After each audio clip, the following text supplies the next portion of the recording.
La semana anterior estudiamos sobre el cuerpo, estudiamos sobre la iglesia. Estos siguientes, la semana anterior y las próximas 2 semanas, estamos estudiando un poquito sobre la doctrina de la iglesia.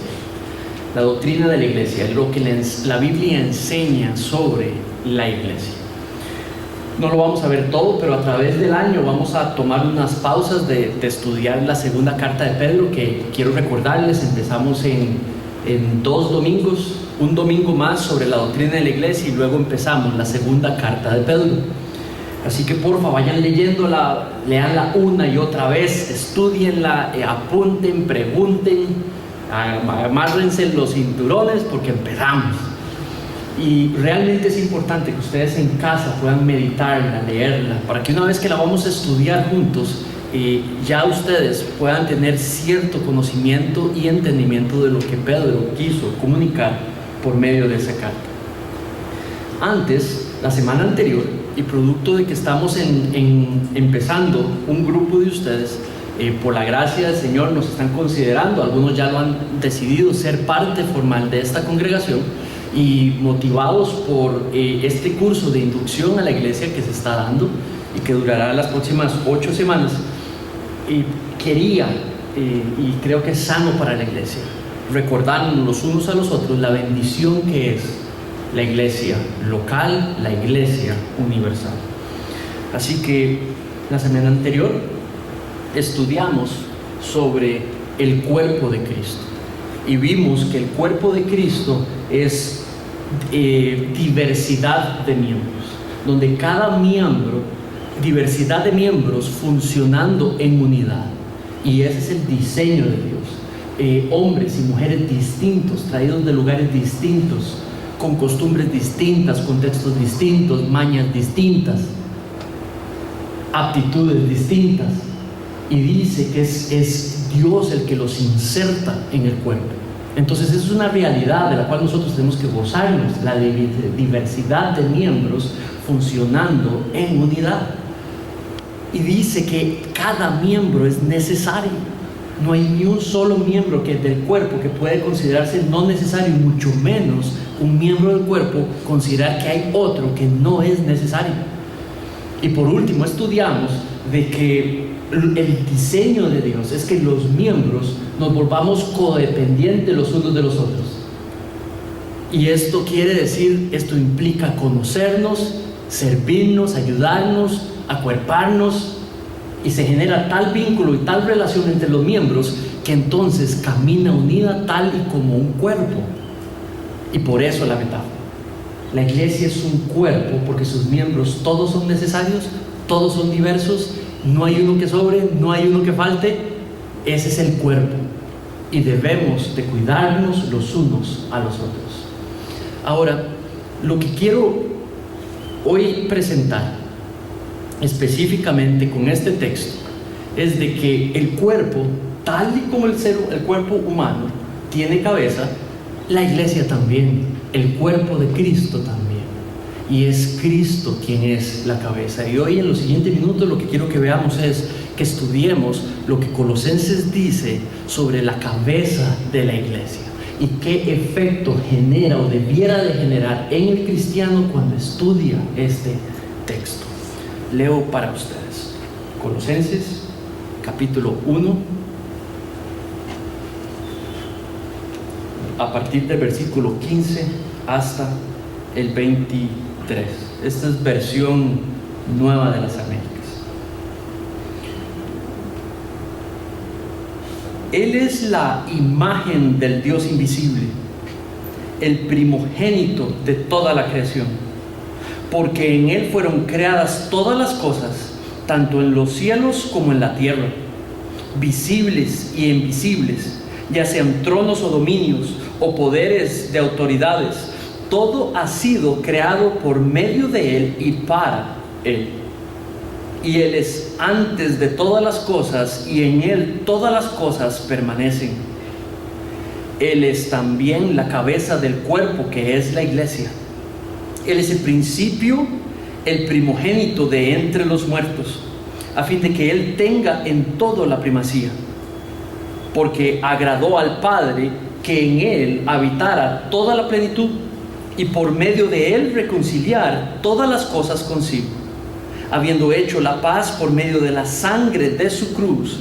Por medio de Él, repito, ya sean las que están en la tierra o los que están en los cielos. Y aunque ustedes antes estaban alejados y eran de ánimo hostil, ocupados en malas obras, sin embargo ahora Dios los ha reconciliado en Cristo, en su cuerpo de carne, mediante su muerte, a fin de presentarlos santos, sin mancha e irreprensibles delante de Él. Esto Él hará si en verdad permanecen en la fe, bien cimentados y constantes, sin moverse de la esperanza del Evangelio que han oído, que fue proclamado a toda la creación debajo del cielo, y del cual yo Pablo, fui hecho ministro. Vamos a pedirle al Señor nos dirija en esta mañana y estudiemos juntos el texto. Padre, pedimos tu guía en estos minutos que siguen, que puedas dirigirnos a estudiar lo que has dicho en el texto, lo que utilizaste a Pablo para escribir en el texto, y entender su aplicabilidad para nuestras vidas hoy. Y queremos pedirte, Señor, que este sea más que un ejercicio intelectual, sea un ejercicio espiritual, y que impacte y transforme nuestras vidas en esta mañana y las dirija a caminar en tu voluntad, para tu gloria. Que nos permitas en esta mañana conocerte más, dejarnos sorprender más por la gracia que celebramos y que vivimos por medio de tu Hijo en esta mañana. En el nombre de tu Hijo Jesús te pido esto. Amén. La semana pasada, el domingo pasado, les contaba sobre cómo, les ilustraba cómo una orquesta puede ser una buena ilustración para cómo funciona la iglesia. Porque en la orquesta tenemos diferentes sonidos puestos de tal manera que logran tal armonía que esos sonidos, algunos paralelos caminando uno junto al otro, otros contrastándose y chocando, generan una armonía que muchos de nosotros pudiésemos disfrutar. La diferencia puesta en armonía puede perfectamente ser algo que podemos disfrutar de gran manera. Y de igual manera funciona la iglesia. Hace muchos años, cuando estaba en la escuela, era parte de la banda del colegio. El colegio donde yo vengo, la banda no se caracterizaba mucho por ser como las bandas del 15 de septiembre, sino que más bien era como una orquesta. Y fue una de mis mejores experiencias estar allí. Después de varios años de estar allí, mi área era la percusión. Y creo que fue como en sexto grado que era el capitán del área de la percusión. ¿Eso qué quiere decir? En una orquesta hay varias áreas. Está el área de vientos, está el área de cuerdas, está el área de percusión. Entonces, el capitán no dirige la sección. El capitán lo que hace es que prepara antes de la función y prepara después de la función. Pero durante la función, ¿quién dirige? No es el capitán, ninguno de los capitanes de las áreas. Pueda que los nombres ahora cambien y ya no se llame capitán, pero en ese tiempo, lo que me tocaba a mí solamente era, durante la melodía, prácticamente es acompañar a las personas. Pero todos los miembros del área de percusión tenían que poner sus ojos ¿en quién? En el director. No tenían que ponerlo en el capitán, porque no era mi responsabilidad dar el tono, que sí da el tono el maestro conductor. Estábamos en un concierto, claro, cada capitán sí era responsable de que cada persona estuviera capacitada para entrar en armonía y entregar la melodía que habíamos entrenado por tanto tiempo. Estábamos en un concierto y estábamos tocando, y normalmente en las melodías la percusión entra, no es primaria, es secundaria, y lo que hace es que acompaña y no tiene un volumen alto, sino que lo que hace es que entran de manera progresiva dentro de la melodía. Y me acuerdo de que todos estábamos concentrados en el director, cada una de las áreas estábamos en forma con un público y específico, y ya para ese momento, cuando entraban las flautas, entraban los saxofones, las trompetas, entraban los violines y todo en armonía, de pronto a mi derecha se escucha como un pam, y era como una interrupción horrible, y era uno de los tambores menores. Estos son como los graves, los que por ejemplo, dentro de la percusión está ¿se acuerdan el bombo? Eso es un grave, digamos, son de los sonidos más fuertes. No era un bombo, pero era uno parecido, y él entró en desacuerdo. Y me acuerdo que inmediatamente el director, todo el mundo vuelve a ver para atrás, todo el mundo se ve nervioso, la persona está nerviosa, y él lo que hace nada más es que sonríe y pide perdón con su miradita, y continúa, y seguimos en la melodía. Pasan unos segundos y de nuevo ¡pum! Y vuelve a sonar, y lo volvemos a ver, y continúa. Entonces se me ocurre observarlo, qué es lo que está pasando, y esa sí era la función del capitán. Entonces, donde lo observo, lo que veo es que él, donde está viendo para el frente y está tocando con su partitura, de pronto él empieza a dirigir su mirada y me empieza a ver a mí. ¿Por qué? Porque posiblemente él era una persona de vista, no tanto de oído. Entonces a él le servía más verme a mí cuando yo hacía las cosas que escuchar el sonido de los demás. No necesitaba verme, lo que necesitaba era escucharme. Pero no necesitaba ver al conductor, que era quien daba el tono. Y entonces cuando él me volvía a ver a mí, ¿qué sucedía? Justamente donde él ponía su mirada en el capitán y no en el conductor. Este es el problema de muchos cristianos. Este es el problema de muchos de nosotros en algunos tiempos de nuestro caminar cristiano. La mirada la ponemos en alguien diferente que en la cabeza del cuerpo. El cristiano no se puede dar ese lujo, la cristiana no se puede dar ese lujo, la iglesia de Cristo no puede darse ese lujo. Su mirada tiene que estar puesta no en los ancianos pastores, no en el pastor. La mirada de uno no puede estar puesta ni siquiera sobre el cuerpo mismo. La mirada de cada miembro de la iglesia, hombre o mujer, tiene que estar fijada en Cristo solamente, porque Cristo solamente es la cabeza. ¿Tiene sentido? Vamos a ver 3 aseveraciones que creo yo Pablo hace en nuestro texto. Lo primero es que el Señor de la creación, es autoridad sobre todo y es quien lo sostiene todo. El Señor de la creación es la autoridad sobre todo y es quien lo sostiene todo. Miren las aseveraciones que empieza a hacer. Versículo 15. Dice: Él es la imagen del Dios invisible. Esta aseveración lo que dice es de que el Dios invisible se volvió visible. La imagen, ustedes y yo fuimos creados conforme a la imagen, pero ni tú ni yo somos la imagen. Está diciendo que Cristo sí es la imagen. Si tú y yo fuimos conformados a la imagen de Dios, eso quiere decir de que somos embajadores de la autoridad que Dios embarga. Pero si Cristo es la imagen, eso quiere decir que Él es la autoridad ¿qué? Pura de Dios. Entonces cuando dice la imagen del Dios invisible, es una posición de suprema autoridad. No solamente es Dios se ha manifestado en manera visible, es la revelación de cómo es Dios, de cuál es su voluntad, Cristo Jesús. Pero también Él es la autoridad per se, en la personificación de la autoridad. No hay más allá que la suprema autoridad. No hay alguien más supremo que el que ya es supremo. Y esa es la idea de la aseveración. Ahora, Pablo lo que quiere hacer con una iglesia que tiene enfrente, que son los colosenses, quiere expandir ese concepto de autoridad, y viene con la segunda frase y dice: el primogénito de toda la creación. Primogénito no siempre significa primero.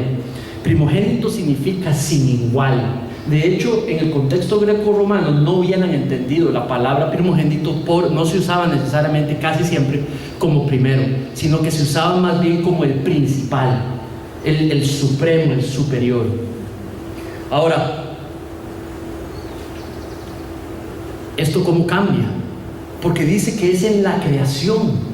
Entonces, en el tiempo de la creación, cuando todo era creado, el supremo, el principal. Ahora, mira la tercera frase a partir del 16. Porque en él, y ahora estas sí explican estas dos aseveraciones de ser la autoridad, porque es la imagen de Dios, la autoridad porque es el primero en la creación, y ahora describe y enfatiza esto que te acabo de explicar con las siguientes dos frases. Y dice: porque en él fueron creadas todas las cosas, tanto en los cielos como en la tierra, visibles e invisibles, ya sean tronos o dominios o poderes o autoridades. Todo ha sido creado por medio de él y para él. Y quiero pedirte, porfa, que piensen en esas dos frases. Todo ha sido creado por medio de él y todo ha sido creado para él. Esas dos proposiciones son sumamente importantes. Entonces estamos hablando de Cristo el creador. Y esto de nuevo lo que hace es volver la imagen de ser máxima autoridad, y creo que la convierte en una imagen de autoridad universal. Porque si dice que es de todo lo visible y de lo invisible, tronos, dominios, poderes, autoridades, todo lo que ha sido creado, estamos hablando de una autoridad que es completamente universal, trasciende el planeta Tierra, trasciende lo que podemos ver del universo, simplemente lo abarca absolutamente todo, lo que es palpable y lo que no es palpable, lo que es físico y lo que es espiritual, todo real, todo reino, todo ámbito. Ahora dice por medio de él y para él. Esa frase siempre he creído entender qué quiere decir, especialmente una de ellas.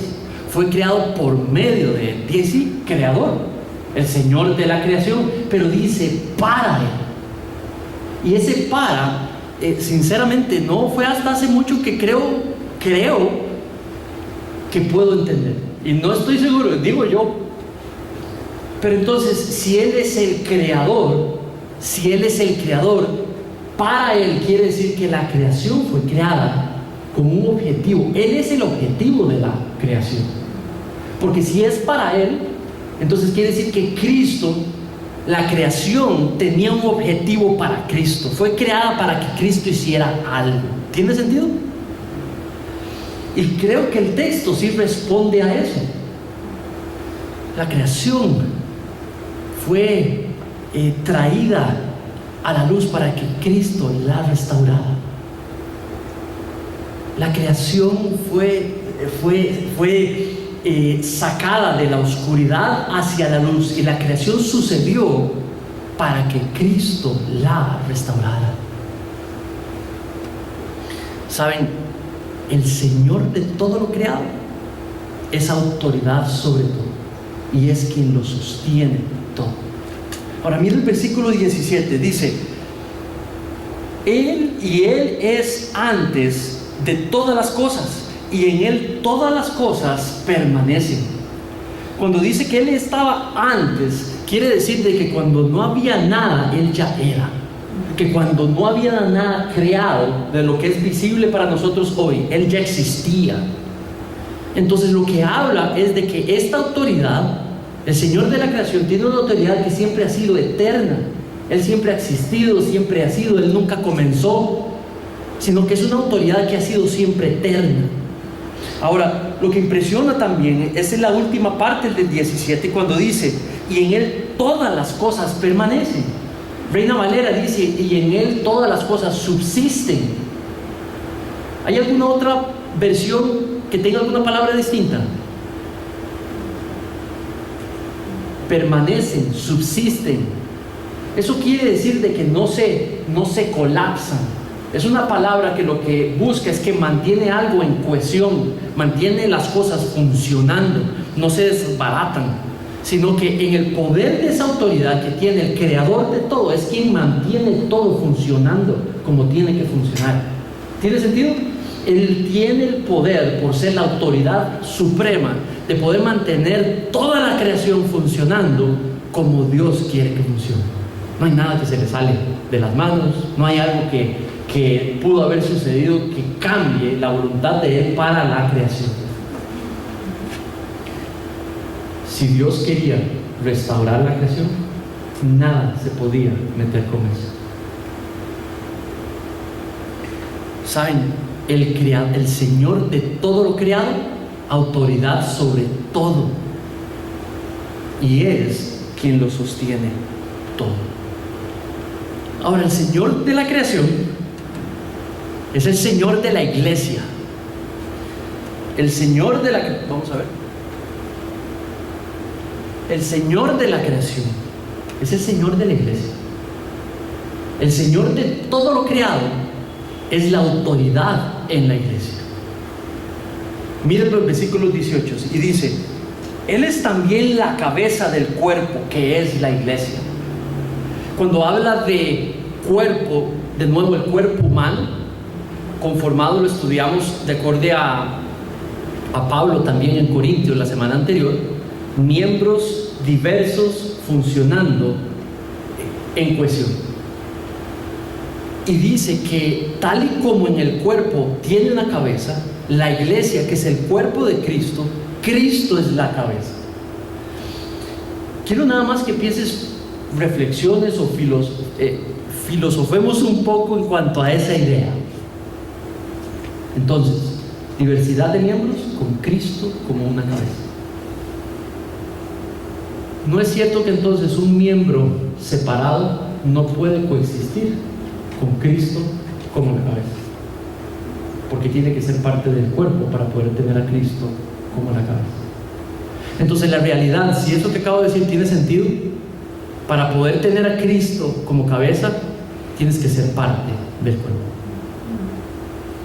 Si lo que estamos hablando es de vivir en unidad en la iglesia y celebrando nuevos miembros, se nos tiene que recordar siempre que para ser parte del cuerpo espiritual de Cristo hay que ser parte de la iglesia universal de Cristo. Esto sucede por medio de la fe, por medio de la fe en quién es Cristo y qué vino a ser Cristo, depositando, haciendo el objeto de nuestra adoración, haciendo el objeto de nuestra fe, la obra que vino a ser Cristo. Y dice que es la convicción del ser, el convencimiento del ser de obedecer esa verdad, de que por medio de esa fe somos justificados ante Dios, nuestros pecados son perdonados. Y dice que el Espíritu de Dios mora en nuestros corazones y nos inserta en la familia de fe, en la familia de Dios, en el cuerpo de Cristo. Y entonces vivimos con Cristo como cabeza. Este pasaje está hablando de la iglesia universal, no de la iglesia local. Pero entonces, la justificación para pertenecer a una iglesia local es porque las iglesias locales son la representación de la iglesia universal en las distintas posiciones locales a través de todo el mundo. Entonces, un miembro de la iglesia universal camina en el diseño de Dios, en el entretanto sea parte también de una iglesia local. En el Nuevo Testamento, los miembros de iglesia, los miembros de la iglesia universal, usted los encuentra en las iglesias locales. Entonces, ¿qué es lo que pasa? Que vivir juntos, siendo tan diferentes ustedes de mí, no es fácil. Pero esa es la realidad en la cual Dios nos ha insertado. Nos ha insertado siendo tan diferentes en un cuerpo para que vivamos juntos, tal y como en el cuerpo humano los miembros funcionan juntos, tratan de perseverar juntos, con Cristo como la cabeza del cuerpo humano. ¿Tiene sentido? ¿Me estoy dando a entender? Todos los que estamos aquí venimos de contextos distintos. Si hubiera sido al inicio de mi vida de caminar con el Señor, justo después de haber sido salvo, les hubiera dicho: yo no vengo de ningún lugar, esta es mi primera iglesia. Pero hoy les puedo decir que esta no es mi primera iglesia. Y sé que ustedes, algunos de ustedes, vienen también con un contexto en el pasado de haber pertenecido a otras iglesias o a otras organizaciones paraeclesiales. En mi caso personal, en mi experiencia de pasado, unas ovejas me mordieron, y me mordieron duro.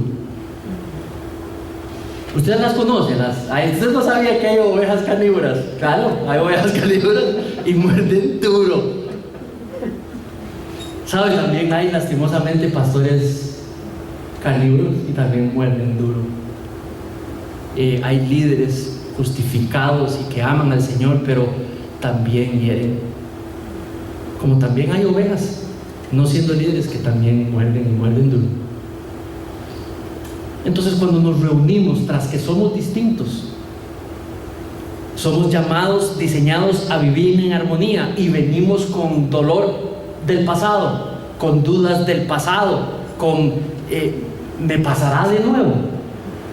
¿Me lo harán de nuevo? Entonces, la realidad de vivir en cohesión como cuerpo no es una realidad fácil. No es una realidad fácil. Pero aquí es donde lo cambia todo. Aquí es donde Pablo pone el ingrediente donde lo cambia todo. La voluntad de Dios no es en que entremos al cuerpo a funcionar como debíamos de entrar, como un buen miembro de cuerpo local, pensando de que nada nos va a suceder. Creo que esa no es la perspectiva correcta. Creo que la perspectiva correcta, al ser parte, decidir pertenecer y ser parte de un cuerpo, es: yo entro a este cuerpo con Cristo como mi autoridad, como Cristo como mi cabeza. Amo a los pastores, pero no son mi cabeza. Cristo es mi cabeza. Nosotros los pastores entramos al cuerpo, o los que hemos servido al Señor en la parte pastoral, entramos al cuerpo no pensando si nos van a morder o no. Entramos al cuerpo sabiendo que Cristo es nuestra cabeza y autoridad, y hacemos lo que hay que hacer dentro del cuerpo para la gloria de la cabeza, no importa qué. Y si me muerden de nuevo, que me muerdan de nuevo, pero sigo con Cristo como mi cabeza para su gloria. La supremacía de Cristo es lo que está enseñando aquí Pablo. No hay nada más arriba. Cristo es Dios, no hay nada más arriba. Y lo que necesito para servir al Señor en el cuerpo es solamente a Cristo. Es solamente su salvación. Y esa es la perspectiva para entrar sin temor al cuerpo. Servirle al cuerpo, vivir en sumisión a ese cuerpo, hacer edificar ese cuerpo, trabajar para que el cuerpo de Cristo sea conocido, y por medio de ese cuerpo, Cristo, la cabeza, sea conocida más y más y más, sin temer. Sin temer. Ahora mira lo que dice sobre la cabeza de la iglesia, versículo 18. Él es el principio, el primogénito de entre los muertos. Propósito: a fin de que el que tenga en todo la primacía, para que él tenga en todo la primacía. La creación, vimos, fue creada para él. Él es el objetivo de la creación, para que él la pudiese restaurar. Entonces, para eso dice el versículo de que él es el primogénito, el primero, el principal entre los muertos. Esto quiere decir de que entregó su vida para que ya no hubiese separación entre los que Dios creó a su imagen y él. La caída nos separó, dice la palabra de Dios. Hemos nacido separados, no nacemos con Dios, separados por el pecado. El pecado nos separó de Dios. No solamente tenemos un cuerpo de pecado y nacemos con cuerpo de pecado, pero lo empezamos a practicar desde que estamos chiquiticos. Y dice la palabra que el pecado una y otra vez nos domina. Y Pablo dice, no hay nadie que no haya pecado, y por ende, separados, alienados, no sin Dios, sin Dios. Y lo que hace Dios, el ofendido, no el ofensor, pide perdón. El ofendido sale a ser un medio posible para que esa separación no esté más y pueda haber relación personal entre Dios y esas personas que pecaron contra Dios. En la Biblia se le llama la expiación de los pecados. Piensa en Dios allá, tú aquí, y un camino hacia Él, y un camino lleno de piedras, donde no puedes pasar, obstáculos donde no los puedes pasar. Pecado. La expiación es la limpia de todo estorbo para poder tener acceso a Dios. La expiación de nuestros pecados es tener el camino libre para venir y abrazar al Padre, y para que el Padre tenga una relación con sus hijos y con sus hijas de cuidado completo, de amor, de armonía completa. Pero también la expiación de los pecados es el medio para que miembros diferentísimos, vivan en cohesión los unos con los otros para la gloria de Dios, disfrutando el cuerpo de la cabeza, disfrutando del cuerpo, el cuerpo de la cabeza. Prosigue explicando y dice, por eso Él tiene la primacía, por eso es Él el primero. ¿Saben? El primer valor de esta iglesia tiene que ser la supremacía de Cristo. Nuestras carreras, nuestras familias, nuestras metas personales, nuestros trabajos, nuestra salud, nuestra seguridad personal física hoy en estos tiempos son importantes, pero no son primero.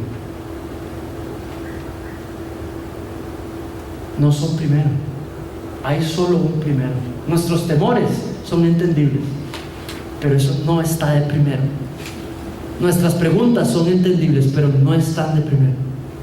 Cristo, dice Pablo, que es el que debe de tener primacía en todo, en todo. Dice el versículo 19, porque agradó al Padre que en Él habitara toda la plenitud del Padre. Eso quiere decir de que si había una manera de poder conocer a Dios, Dios lo hizo posible. Todo lo que hay en Dios está en Cristo. Todo lo que hay en Dios, todo lo que se puede conocer en Dios, todo lo que hay que saber de su voluntad, dice que está en Cristo.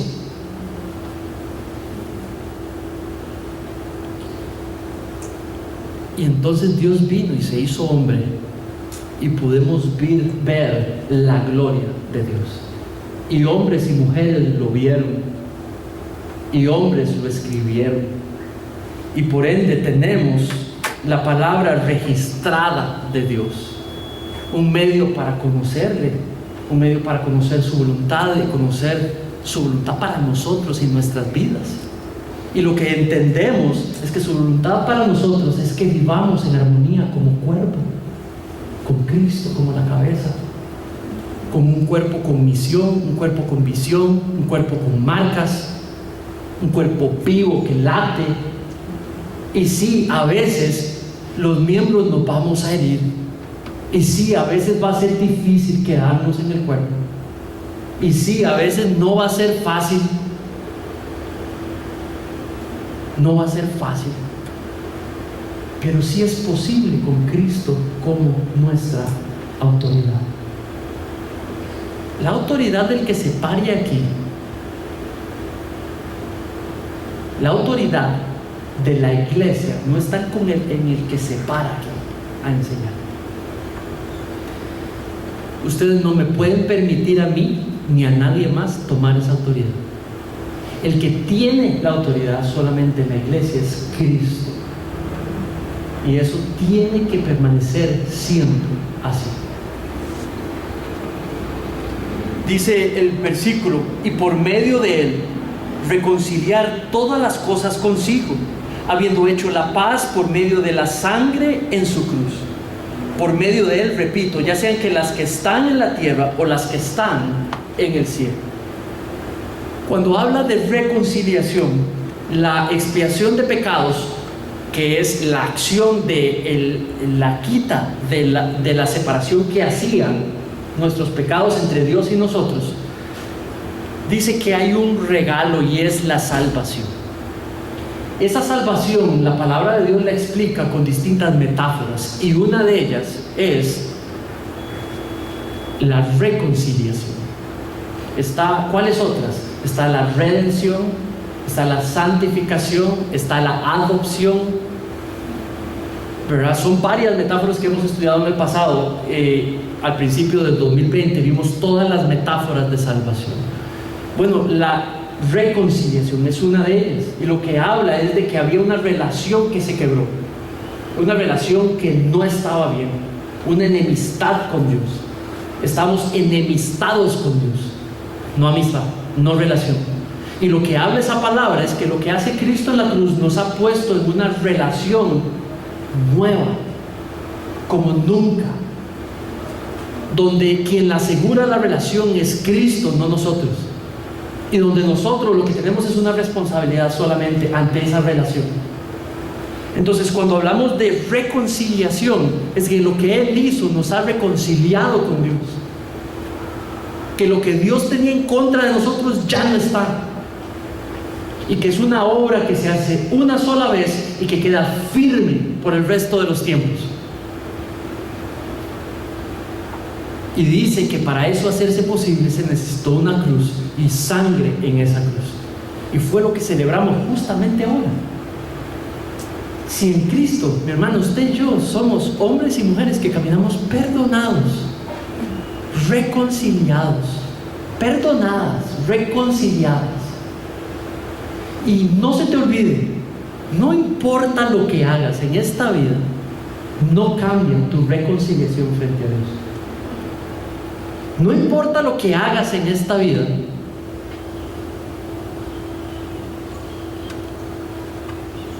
puedes tener seguridad de perdón. Puedes tener seguridad de perdón, porque tu posición frente a Dios la dejó segura Cristo solamente.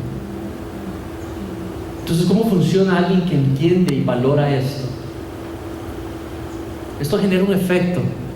El efecto no es salir a hacer lo que me da la gana, el efecto es que vivo para la gloria de Dios.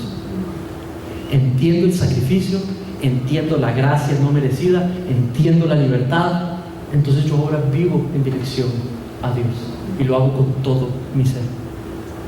Y cuando caemos, nos recordamos que hemos sido justificados, reconciliados, y venimos y nos arrepentimos y venimos al Señor. El último versículo dice: mediante su muerte, a fin de presentarlos santos, sin mancha, irreprensibles delante de Él. Eso quiere decir nuestra posición frente a Dios es de justificación, santos, sin mancha, irreprensibles. Y esto de lo que habla es de una preciosa libertad. El Señor de la creación lo sostiene todo, es autoridad sobre todo. El Señor de la creación es el Señor de la iglesia, es la autoridad de la iglesia. El Señor de la creación hizo posible nuestra redención, nuestra reconciliación con Dios.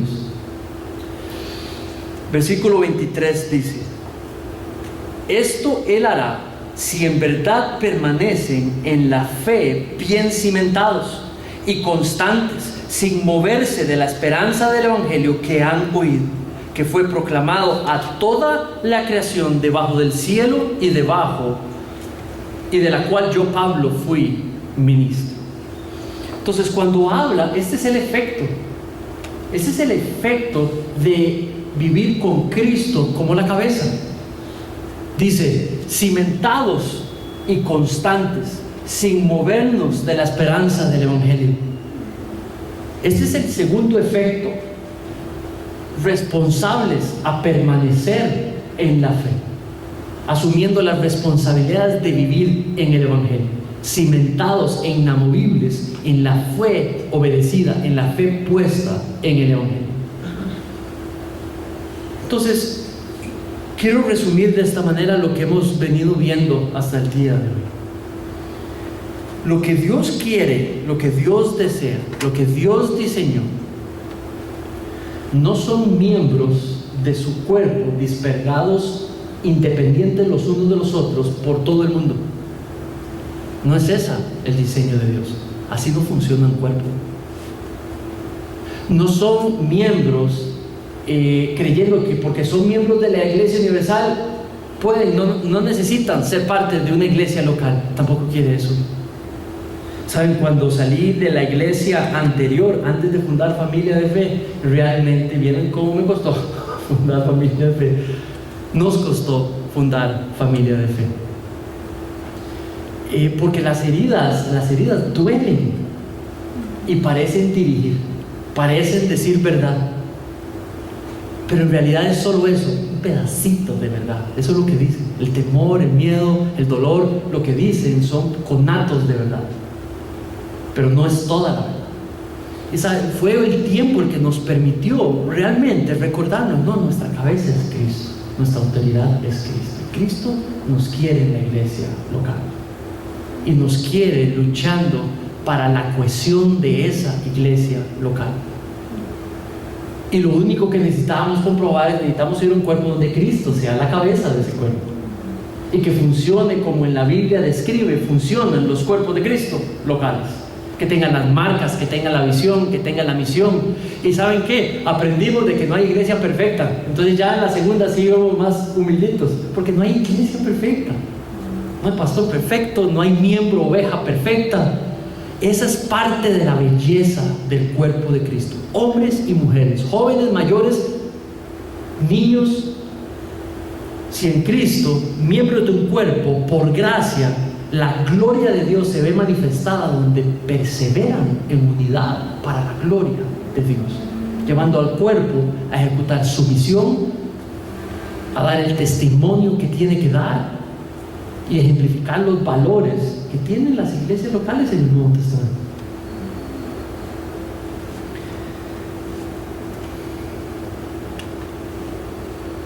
Mira este pasaje y con esto cierro.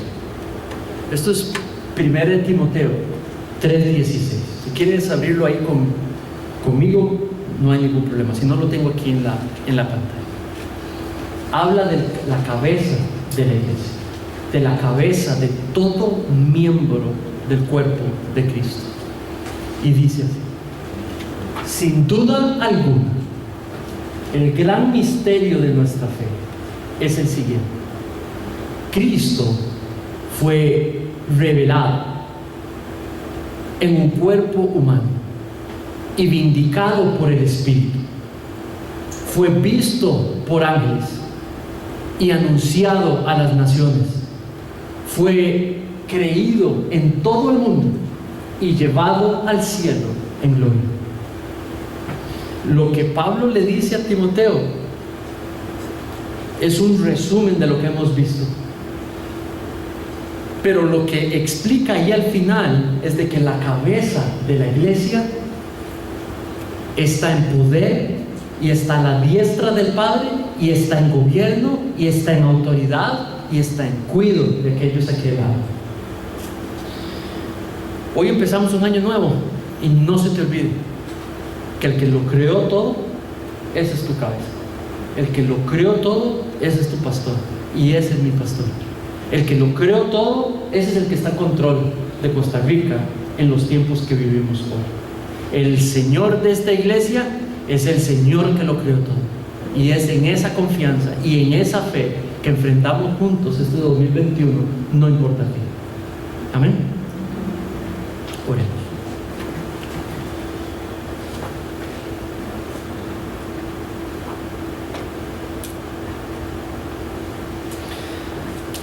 Padre,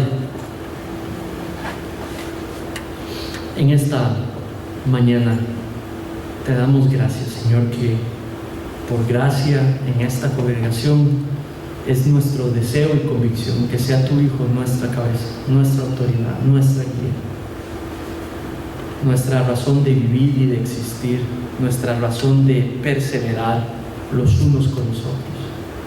nuestra razón de ser unidos tal como tú y tu Hijo y tu Espíritu son unidos, Padre. Te doy gracias por cada hombre y mujer aquí presente hoy. Te doy gracias, Señor, por cada miembro y miembra de este cuerpo que cariñosamente llamamos familia de fe.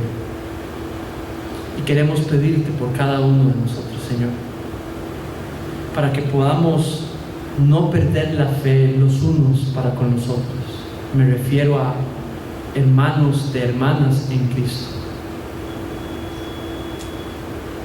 Padre, que nuestra vista esté puesta solamente en tu Hijo Jesucristo, y por medio de nuestro conocimiento de lo que hiciste por medio de Él, Padre, puedas incentivar a cada uno aquí a no perseverar, no dejar de perseverar en amar a otros.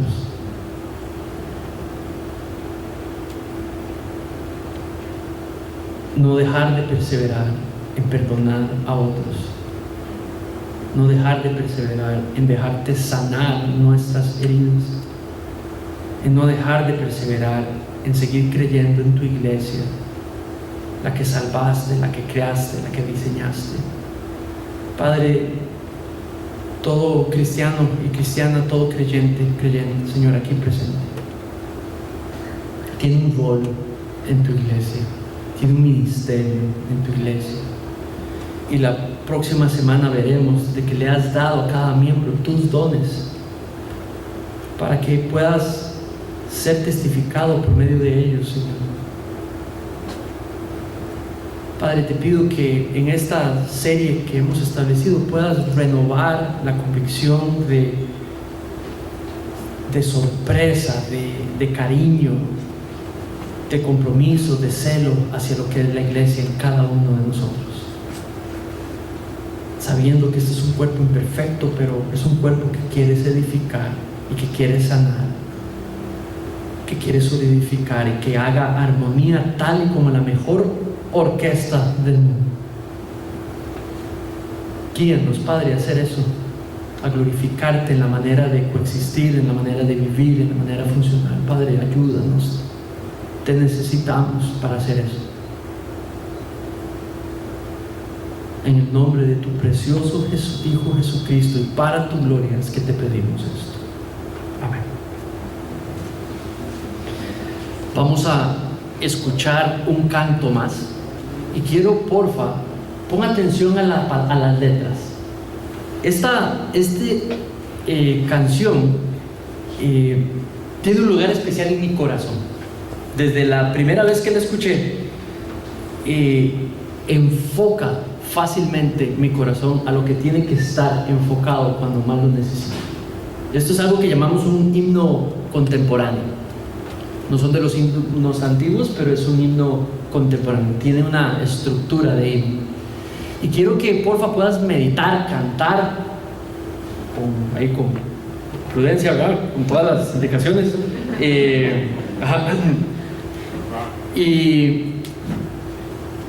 Y que puedas disfrutar las verdades que están ahí, porque son tuyas por gracia. Y vívelas esta semana. Vívelas esta semana. Créalas más que nunca esta semana. Amén.